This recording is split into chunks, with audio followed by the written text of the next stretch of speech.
सत्संग से सोधी आवे, नहीं जीव 84 में जावे। सत्संग से सोधी आवे, नहीं जीव 84 में जावे।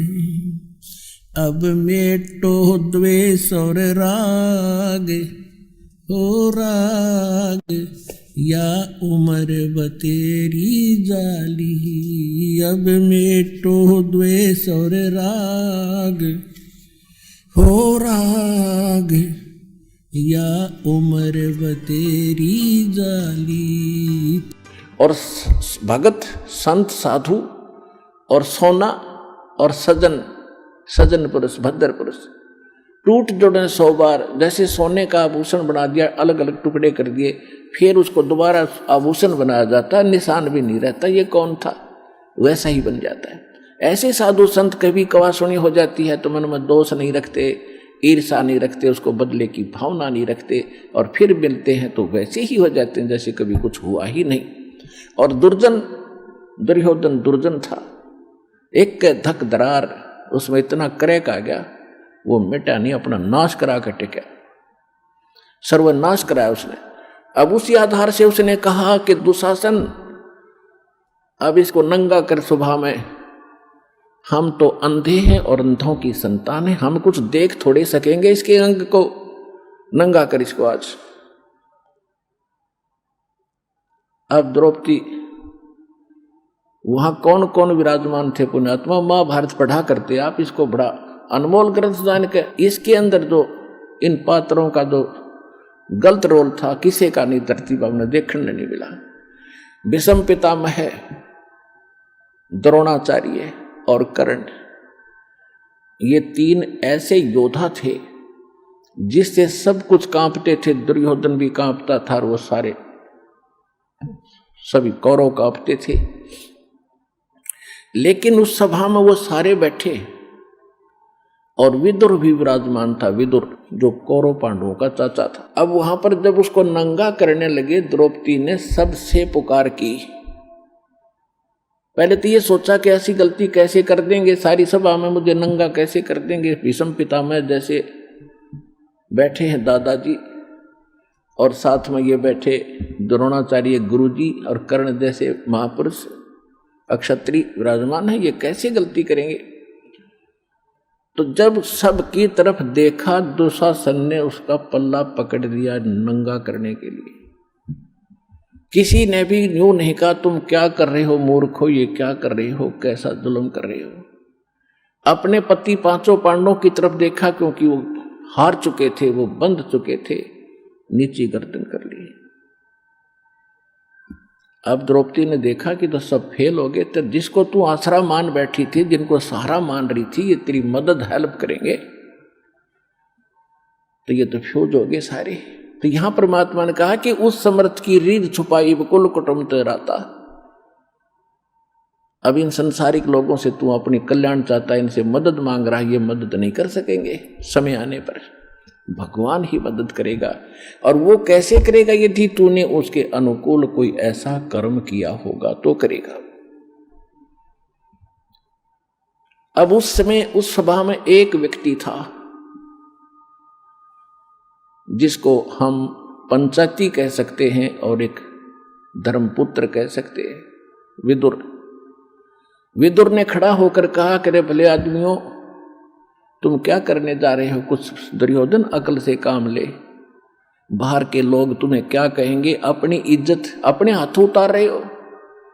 तुम एक ही दादा की संतान हो, तुम अलग अलग नहीं हो। विदुर कहे ये बंधु तुम्हारा, ये पांडव भी तो आपके ही चचेरे भाई हैं। विदुर कहे ये बंधु थारा, एक कुल एक परिवारा, और तुम ये ऐसा जुल्म ना करो, अपनी इज्जत आप ही उतार रहे हो। और कहते हैं जब विदुर ने उनको मना किया, रोकना चाहता, थप्पड़ मारा, उसके मुंह पर थप्पड़ मारा कि तू तो पांडवों का चमचा है, सदा इन्हीं की ओर बोलता आया, जबकि नाते में वो चाचा था, सगा चाचा।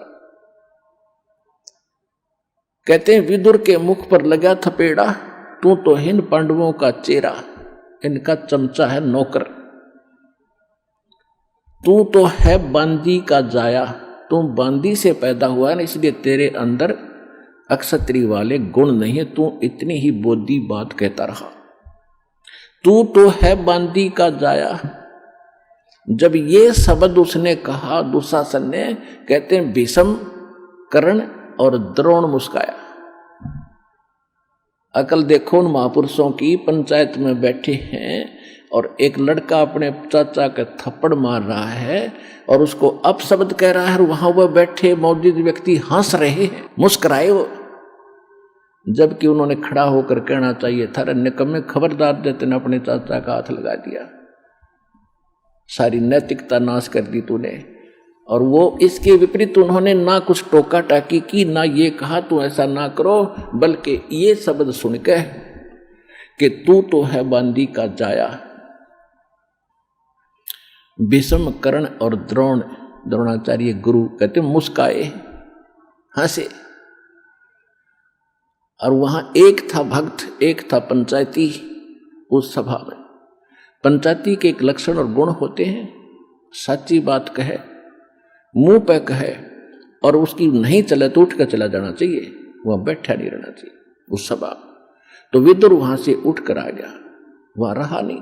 या तो भीष्म, द्रोणाचार्य और कर्ण ने उनका विरोध करना चाहिए था, नहीं मानते तो सभा त्याग देनी चाहिए थी। वहां बैठे किस लिए थे? वो बुद्धिहीन, उस द्रौपदी को नंगा देखने के लिए बैठे थे वो दुष्ट व्यक्ति। और किस लिए बैठे थे?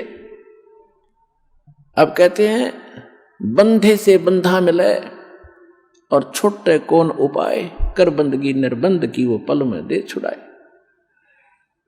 अब दुर्योधन के मलिन अन्न को खाकर भीष्म पितामह, द्रोणाचार्य और कर्ण वो दूषित मन के हो गए थे, वो बंद गए उसके लोक लाज में, किसका टुकड़ा खाते हम कैसे बोलेंगे। और विदुर ने खड़ा होकर कह दिया, और उधर से पांडव बंद गए कि हम हार चुके हैं, द्रौपदी को हम बोल नहीं सकते, वो भी बंधन में बंध गए, मर्यादा में।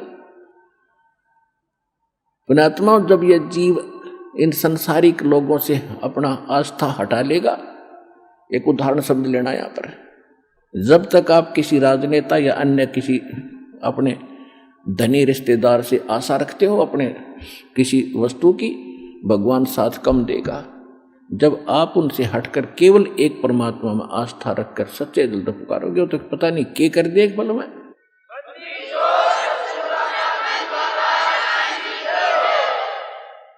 जब द्रौपदी ने देखा कि यहाँ कोई और साथी नहीं, तेरा मददगार नहीं है, तब सच्चे दिल से आत्मा रोई थी। यह भगवान आत्मा का साथी है, मन का साथी नहीं। मन तो पता नहीं क्या क्या बकवास चाहे, ये हो जा, वो हो जा, फलाना हो जा। जब आत्मा चाहेगी ना तो मालिक देगा आपको। ये आत्मा का साथी है, और मन है ये काल का एजेंट। जब आत्मा रोई, यहाँ की आपकी पुकार, जैसे पता नहीं कितनी बहनों के साथ बलात्कार होते हैं कहीं कहीं, और वो सभी पुकारती भी हैं अपने मदद के लिए, फिर लास्ट में भगवान को भी याद करती होंगी, लेकिन कितनों की मदद होती है? बहुत कम। कारण यह होता है कि हमने पहले कुछ ऐसा पुण्य नहीं कर रखा जिससे भगवान कोई कारण बना दे और हमारी रक्षा कर दे किसी भी प्रकार से। तो द्रौपदी का मालिक ने पहले तो कारण बनाया, सौ छलछीदर मैं करूं अपने दिन के काज, जो जन मेरी शरण है ताका हूं मैं दास, और गेल गेल लाग्या फिरूं जब तक धरती आकाश। अब जैसे ये दास पहले हम रामकृष्ण के पुजारी थे, शंकर जी के पुजारी थे, बाबा श्याम जी, हनुमान जी के पुजारी थे, और जो भी घर में सुख होता था हम ये कहा करते, भगवान विष्णु ने कर दिया, बाबा श्याम जी ने कर दिया, हनुमान जी की दया होगी। जो सा भी याद आ जाता उसी को श्रेय दे देते थे, जो भी भगवान हमें याद आते थे। अब पता चला कि ये तो कुछ कर ही नहीं सकते। अब ज्ञान की रोशनी से पता चला कि करने वाला तो वही था। कहते हैं जगत का पेखना पेख्या, धनी का नाम ना लेखा। संसार के लोगों का ही हमने क्रेडिट दिया, इसने ऐसा कर दिया, इसने ऐसा कर दिया। वो कराने वाला भी कोई और ही है अगर किसी से कुछ करवा रहा है। कहते हैं जगत का पेखना पेखा, धनी का नाम ना लेखा। जो सब कुछ कर रहा है उसका जिक्र भी नहीं, कोई सुपने में याद नहीं आया आपको। तो परमात्मा कहते हैं जब तक जो मेरी शरण में है, कभी किसी शरण समय में, ये द्रौपदी वाली आत्मा भगवान की शरण में थी, इस कलयुग के इस पीरियड में, ये चल रहा है जो स्वर्ण युग आ गया ये, और इसमें जो बिचल गए, पिछड़ गए, रह गए, वो फिर यही धक्के खाते हैं। रानी बन गई, कभी राजा बन गए, कभी देवता बन गए। कमाई इस समय की होगी वह सत्य भक्ति, और हजारों युगों तक चलेगी उनके साथ, क्योंकि कितनी कमाई इतनी बनती है इसकी, फिर यहां बर्बाद हो जाती है। लेकिन जो एक बार उसकी शरण में आ गया, परमात्मा इतने दयालु है, उसको कहीं ना कहीं घुमा फिरा के इवन द्रौपदी का भी ईव जन्म देंगे, दोबारा यहाँ पटकेंगे उनको, जब उनका नंबर आओगा, जब टेके रहे तो न कहा मोक्ष होना था।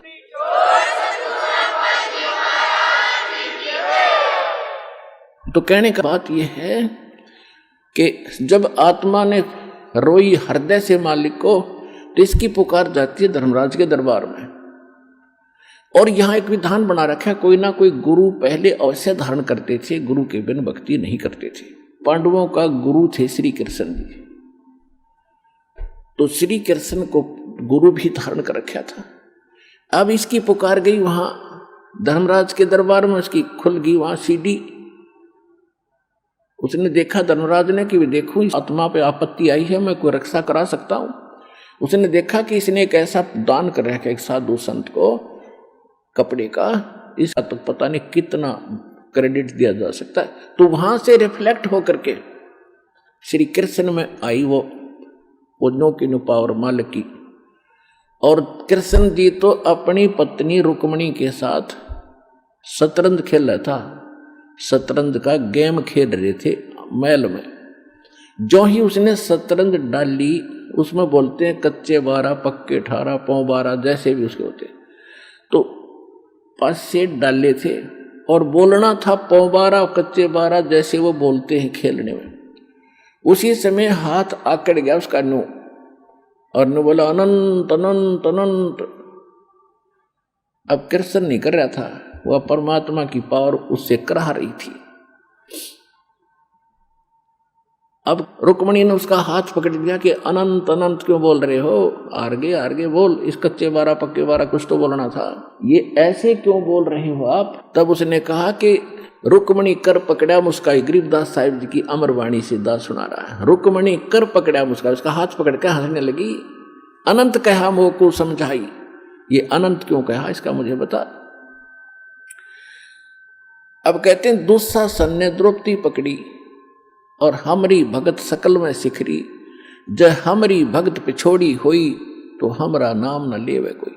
वहां कृष्ण नहीं बोल रहा था, कृष्ण को बुलाया जा रहा था भगवान के द्वारा, और परमात्मा की पावर ही उसके पास वहां से भीतर, जैसे जड़ से खुराक आती है पौधे में, पौधे से जाती टहनी में, टहनी के फल लगते, तो वो फल देने वाली टहनी है, उसका देने वाला जड़ है, टहनी के बस का नहीं था। ये समझ लेना, क्योंकि जब इस फार्मूले को आप समझोगे अध्यात्म ज्ञान को, जब आपके समझ में आएगी और आपकी दृष्टि वहीं टेकेगी जाके कि करे कराओ साइया मन में लहर उठा, दादू सदर जीव के आप बगल हो जाए। कृष्ण कहते सर धरी थी और करने वाला खुद था वह। रुक्मणी कर पकड़ा मुस्काई, अंत कहा मोह को समझाई, दुस्शासन ने द्रौपदी पकड़ी और हमरी भगत यानी भगवान की भगत सकल में सिकरी, और जय हमरी भगत पे छोड़ी हुई, जय हमारा भगत हार में आ गया तो भगवान का नाम ना लेवे कोई।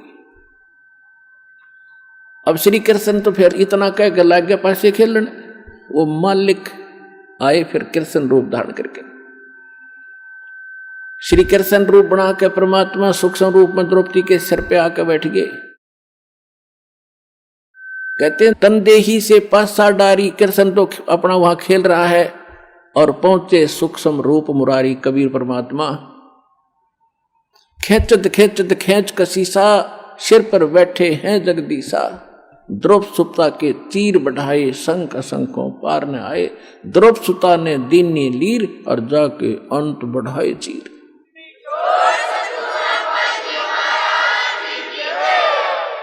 देते को हर देत है जहां तहां से आन, अनदेवा मांगत फिरो, फिर साहिब सुने ना का।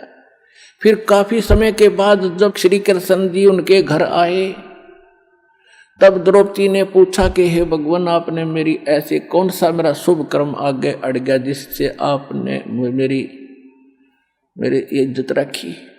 अब वो कृष्ण ने नहीं पता क्या हुआ, उसको तो बताया गया फिर कि आप ऐसे आए थे, मैंने आपको याद किया था, मेरी चीर हरण हो रहा था, आपने दया कर दी।